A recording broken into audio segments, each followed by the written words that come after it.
Hey guys, I'm Mangrel from the Tamriel Downunder Team, and today we're going to be talking about ways to play the game.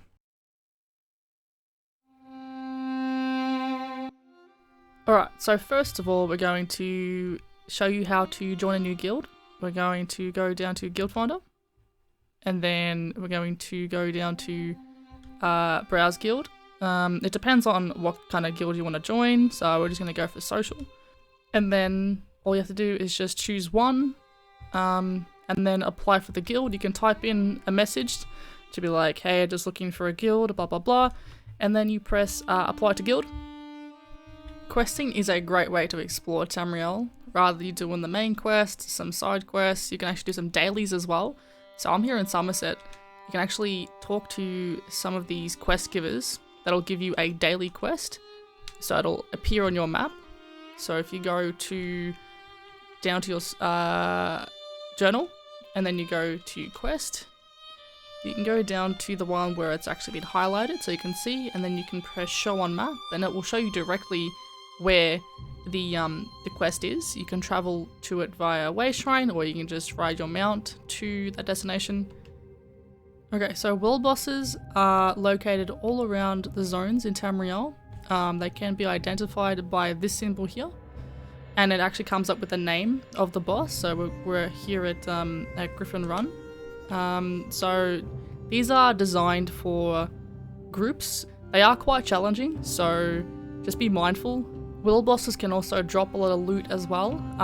So overland sets you can actually obtain by killing world bosses, as well as any other dolmens or geysers. Dungeons are a really good way to obtain gear around Tamriel, so like specific gear depending on which dungeon you actually queue up for. So how to queue up for a dungeon: you go to Activity Finder, you would go to Dungeon Finder, but before you do, you can actually select your role. So I'm a healer.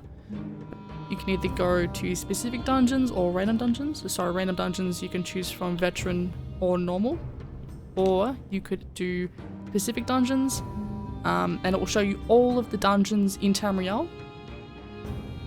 So all these are base game dungeons, but if you go down all of the way, you will see these are the DLC dungeons. So they are harder with different mechanics depending on the dungeon, or you can change it to veteran as well. So you can toggle either normal or vet. Let's just go random vet, and you press join queue, and you would see that eventually it would pop up. You would press ready, and it would take you straight to the dungeon. After that, you would go through your dungeon. Hopefully you would have 1 tank, 1 healer, and 2 DPS, and you would go through the dungeon. You could trade your gear at the end of the run as well, just to make sure that you get the gear. If you're going for a farming run, you can also do that as well.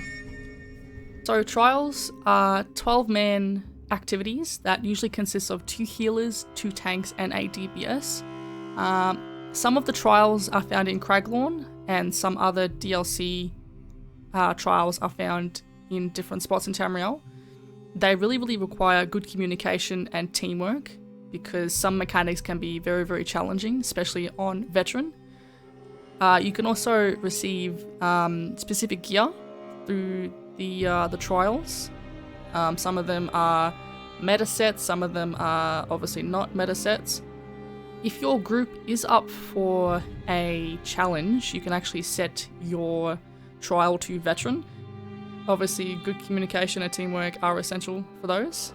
Learning mechanics, knowing mechanics, it's going to take a few tries to actually get to the final boss. It's also very essential that the healers and tanks know what they're doing. Usually progression runs are a good way to actually learn mechanics. There's usually going to be a minimum requirement for trials of more the endgame status. Okay, how to make money in ESO.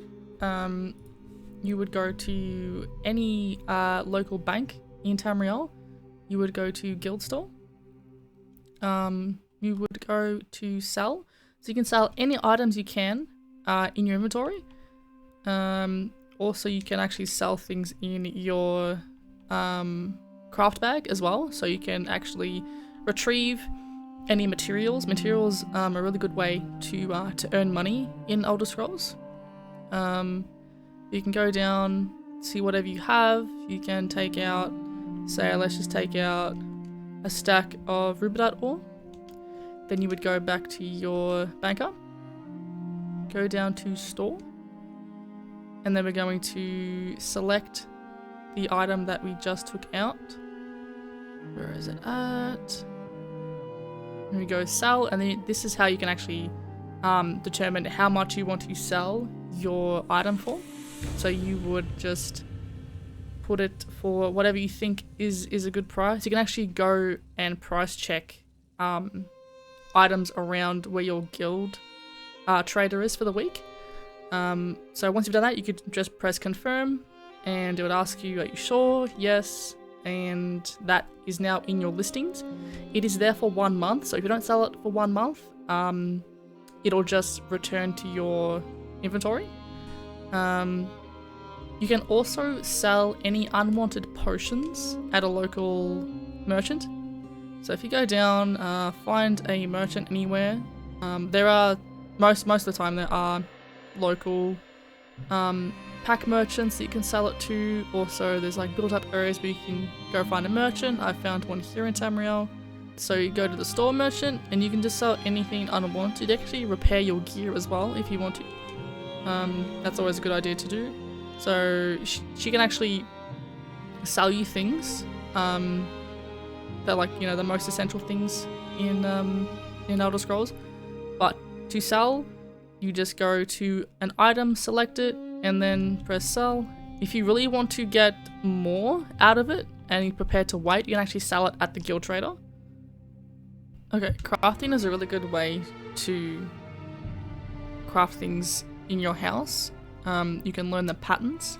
So if you go to a cooking fire, you go down to furnishings, you can see here that you can actually craft different furnishing items to put into your house. You can also craft these and actually sell them in a guild trader. Also, you can actually make gear for your friends or yourself. So if you just walk up to any other crafting station, you can see here, you go into creation and you can select either any type of jewelry part or any type of gear part. You can actually change the level of the gear that you want it to do, that you want to craft. Obviously, the higher it is, the better quality, and any specific traits that you actually would like on that gear.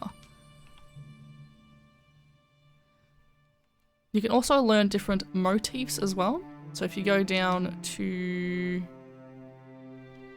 collections and you go down to armor styles, all of these different head, chest pieces, leg pieces, shoulder pieces will actually alter the way your character looks with the gear. And you can actually learn these with motif chapters. Okay, so with housing, you can actually buy houses in-game by going to the housing section. You can either buy them with crowns or you can actually buy them with in-game gold as well. But once you do buy a house, you can decorate your house by going to the housing editor. As you can see, we're in a different view now. We can actually interact with some of the items in this house. So all you have to do is select an item, and all you can do is just place it anywhere you need to. You can line it up. There's add-ons on PC that you can allows you to actually line up things to the millimeter, and there are quite a lot of different food items, lighting, and all this other amazing stuff you can put in your house. Right, now lastly we have PvP. So there are 3 ways to actually do PvP, whether that's around Cyrodiil.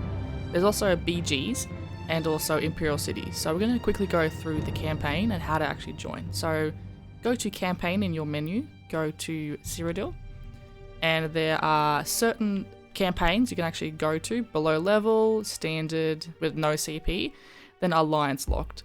There's also Imperial City and then non-CP as well. And then we can go down to Activity Finder. This is how you join a battleground. You just go to Battlegrounds. You can either do random or specific. Remember, You can play the game however you want to in Tamriel, whether by yourself or with friends, so make sure you get out there and have fun. See you later.